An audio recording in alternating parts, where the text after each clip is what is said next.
তো শিক্ষার্থীরা এখন আমি তোমাদের করবো সিলেট বোর্ড 2026 আসা একটি কোয়েশ্চেন, এটাও পরিমিতি থেকে অর্থাৎ চ্যাপ্টার 16 থেকে।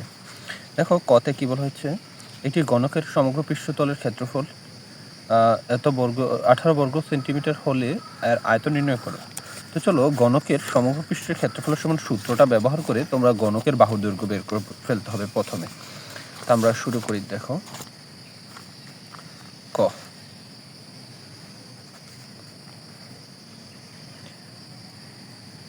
দেওয়া আছে, মানে প্রশ্নে যেটা দেওয়া আছে সেটা লিখে নিয়ে দেওয়া আছে। দেওয়া ছিল গণকের সমগ্র পৃষ্ঠতলের ক্ষেত্রফল 18 বর্গ সেন্টিমিটার। এখন লিখব গণকের সমগ্র ক্ষেত্রফলের যে সূত্রটা সেটা লিখব। এটা হচ্ছে 6a²। তাহলে আমরা শর্ত মতে লিখতে পারি এটা সমান এটা, সেখান থেকে আমরা এর ভ্যালুটা বের করতে পারি। শর্ত মতে 6a² = 18। তাহলে a² = 6 দ্বারা যেটা ভাগ দাও তাহলে তুমি পাবা 3। তাহলে a² ভ্যালু হচ্ছে 3। এখন যদি রুট করে দাও a = আসবে কত জানো, √3। তো এবার আসো গণকের আয়তন। সুতরাং গণকের আয়তনের যে সূত্র সেটাও কি তোমরা জানো? গণকের আয়তনের সূত্র হচ্ছে a³, হ্যাঁ, অর্থাৎ দৈর্ঘ্য ইন্টু প্রস্থ ইন্টু উচ্চতা, কিন্তু এখানে তো তিনটাই সেম, সেজন্য a³ হয়ে যায়।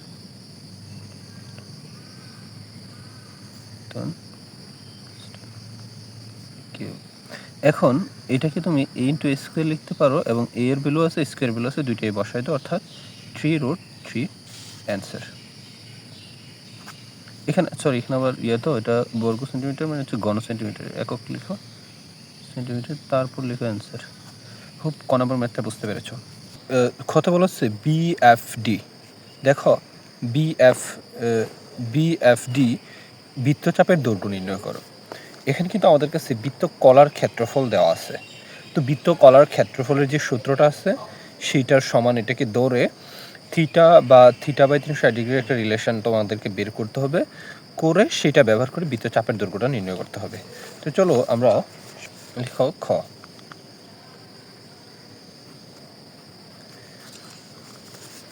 লিখো ধরো এই কোণটাকে থিটা, তো থিটা হলে আমরা জানি কোনো একটা চাপ যদি কোনো একটা চাপ বৃত্তের থিটা কোণ উৎপন্ন করলে সেই অংশের বৃত্তকলার ক্ষেত্রফলের সূত্রটা লিখবো আর কি। ধরলাম বিএফটি চাপ কেন্দ্রের থিটা কোণ উৎপন্ন করে, তাহলে এই যে বৃত্তকলাটা ABFD বৃত্তকলার ক্ষেত্রফলের সূত্র লিখব। তাহলে ABFD বৃত্তকলার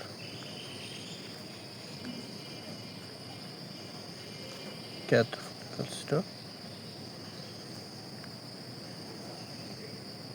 θ/360° × πr²। এই সূত্রটা হয়তো তোমরা জানো, যদি না জানো তো সেটা আমি বোঝাচ্ছি। এটা এখানে মূলত কাহিনীটা হয় কি, এই যে এখানে আমি লিখেছি θ/360°, মানে হচ্ছে এই চাপটা কেন্দ্রের যে পরিমাণ কোণ উৎপন্ন করছে সেইটাই কেন্দ্রের সম্পূর্ণ কোণের তুলনা কত। কেন্দ্রের সম্পূর্ণ কোণ মানে হচ্ছে 360°, অর্থাৎ কেন্দ্রের উৎপন্ন কোণ এবং পুরো কোণের অনুপাত ইকুয়ালস টু যেই বৃত্তকলার ক্ষেত্রফল তুমি বের করতে চাচ্ছ সেইটার ক্ষেত্রফল ডিভাইড বাই পুরো বৃত্তের ক্ষেত্রফল। এই যে অনুপাতটা, সে অনুপাতটা অলওয়েজ সমান। তো সেখান থেকে এটা যদি এটার সাথে গুণ হয়ে যায় তখন ABFD বৃত্তকলার ক্ষেত্রফল চলে আসে। এখান থেকে মূলত এই সূত্রটা আসে। আশা করি বুঝাইতে পেরেছি। তাহলে শর্ত অনুযায়ী কী হবে, এটা সমান সমান লিখবা 8/3, তাই না? শর্ত মতে θ/360° πr² ইকুয়ালস টু 8π/3। লক্ষ্য করো এখান থেকে তুমি থিটার বেলটাও বের করতে পারো, অথবা তোমরা চাইলে θ/360° বেলটাও রাখতে পারো, কারণ বৃত্তকলা বের করার জন্য θ/360° বসাই দিলেও পারবা, বা থিটার বেলও বসাই দিলেও পারবা। থিটার বেলও বের করো, কারণ গতে আবার আমাদের এই থিটার বেলটা লাগবে।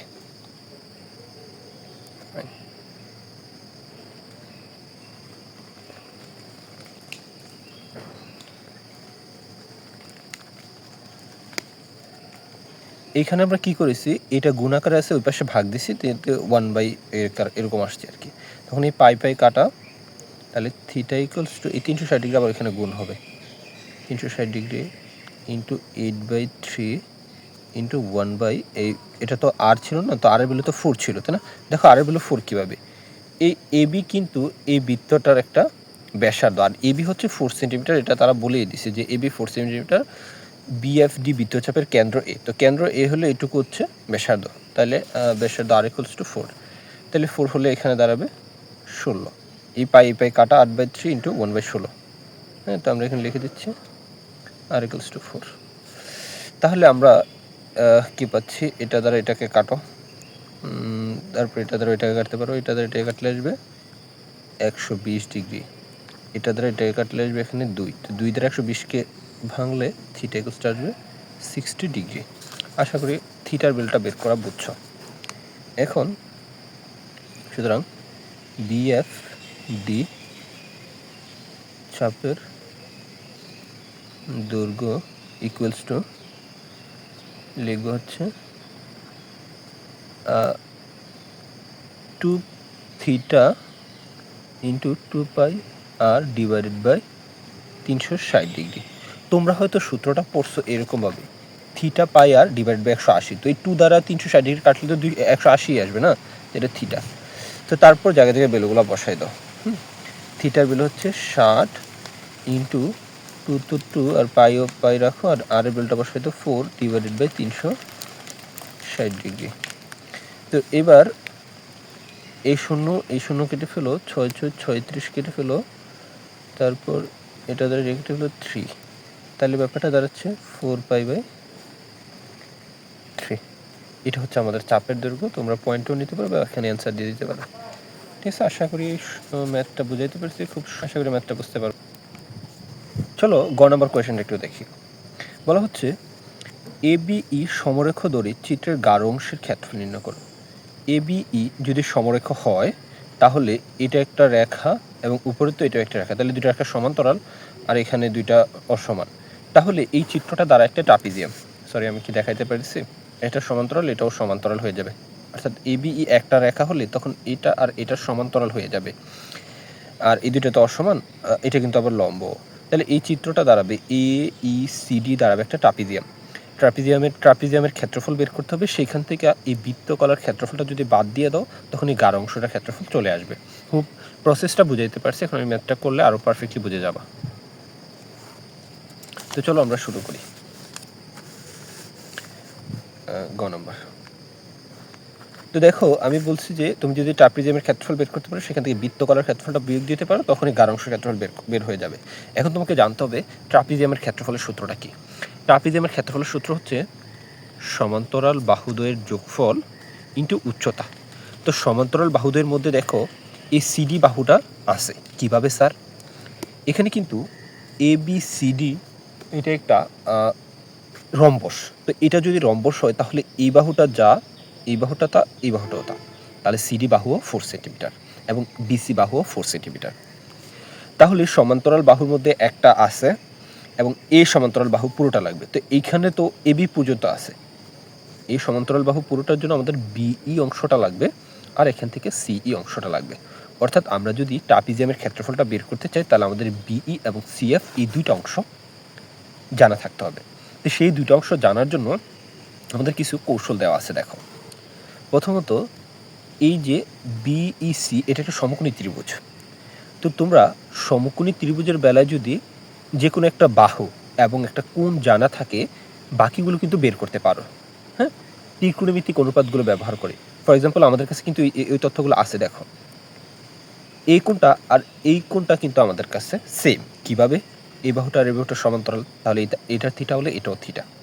আবার বিসি বাহুর দৈর্ঘ্যও দেওয়া আছে, বিসি বাহুর দৈর্ঘ্য 4, তাহলে এই কোণটা আর এই বাহুটা ব্যবহার করে তুমি এই বাহুটাও বের করতে পারবা, এই বাহুটাও বের করতে পারবা, অর্থাৎ যা দরকার আমাদের সবই বের হয়ে যাবে।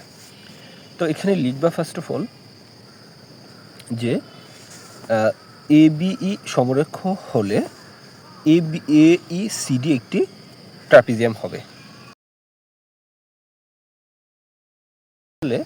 এখন আমরা এবং এরপরে লিখব যে অ্যাঙ্গেল উদ্দীপক হতে দিয়ে লিখি, উদ্দীপক হতে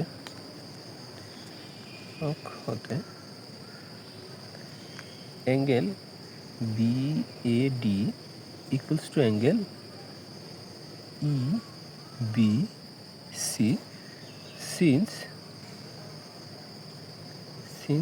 এডি সমান্তরাল বিসি। আমরা এই কোণটা বের করবো আর কি, দুটো সমান। এবং খ হতে আমরা পাইছিলাম এই কোণটা হচ্ছে থিটা হচ্ছে 60 ডিগ্রি। তাহলে খ হতে angle E B C equals to 60 degree equals to theta, মানে থিটা পাইছো আর থিটা সমান তো এটা, তাহলে 60 ডিগ্রি খ হতেই পাইছো লিখতে পারো। আচ্ছা উদ্দীপক হতে এখানে আরও একটা তথ্য লিখে রাখবো, সেটা হচ্ছে AB equals to CD equals to AD equals to BC equals to 4, অর্থাৎ তারটা হচ্ছে সমান সিন্স এবিসিডি রম্বস। যেহেতু এটা একটা রম্বস, তাহলে এদের চারটা বহু সমান এবং এটার ভ্যালুটা হচ্ছে 4। এই দুইটা জিনিস আমরা উদ্দীপক হতে নিছি আর এটা খ হতে নিছি, কেমন? তাহলে এবার তুমি লিখবা এই যে সমকোণী ত্রিভুজ হতে, অর্থাৎ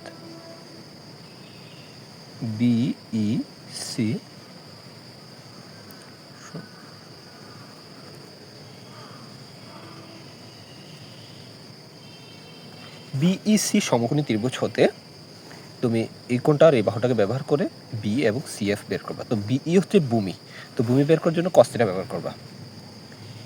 কস angle E B C equals to লিখো বিই বাই বিসি, অর্থাৎ ভূমি বা অতিভুজ, এবং sine angle E B C equals to E C, অর্থাৎ লম্ব বাই অতিভুজ বিসি। তাহলে দুই পাশে দুইটা নিয়ে কাজ করো, বা cos 60 degree equals to BE মানে হচ্ছে বিই, কিন্তু বিসির বার ভ্যালু আছে, বিসি মানে হচ্ছে 4, এবং sine 60 degree equals to EC, তো ইসি কিন্তু বিসি মানে হচ্ছে 4। তাহলে বিই ইকুয়ালস টু 4 ইন্টু এটা, হ্যাঁ। তো cos 60 ডিগ্রির ভ্যালু তো তোমরা আবার জানো, তাই না? সেটা হচ্ছে হাফ, তো হাফ ইন্টু 4 বসাতে একবার এটার সাথে এটা গুণ দিয়ে হাফ ইন্টু 4। এবং এখানে আচ্ছা, এবং জিনিসটা তো অবলিক দাও, দিলে আর বেশি সুন্দর দেখা যায়, অবলিক দিয়ে দাও, হ্যাঁ। তারপর হচ্ছে এখানে আমরা লিখতে পারি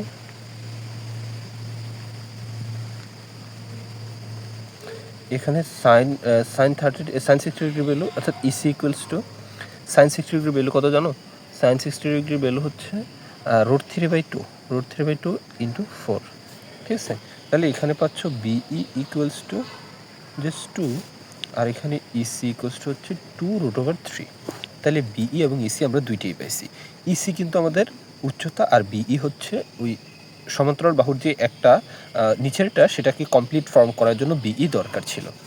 এখন তুমি লিখতে পারো, সুতরাং এই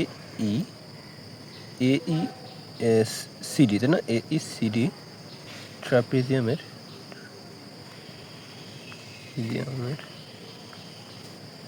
সমান্তরাল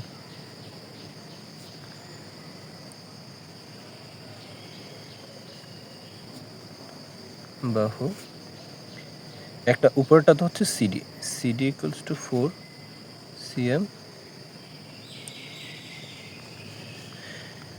এবং এই ইকুয়ালস টু এবি যোগ বিই 4 + 2 ইকুয়ালস টু 6, এটি কিন্তু, এবং উচ্চতা ইসি ইকুয়ালস টু 2√3। এখন তুমি বলবা যে সুতরাং ট্রাপিজিয়ামের ক্ষেত্রফল, হ্যাঁ, যে তোমার ক্ষেত্রফল বের করতে হবে।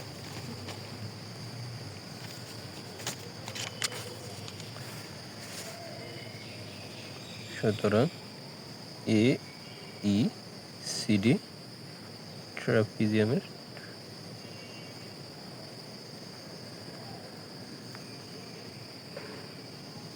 ক্ষেত্রফল হাফ ইন্টু সমান্তরাল বাহুদের যোগফল ইন্টু উচ্চতা, অর্থাৎ AE plus CD into CE।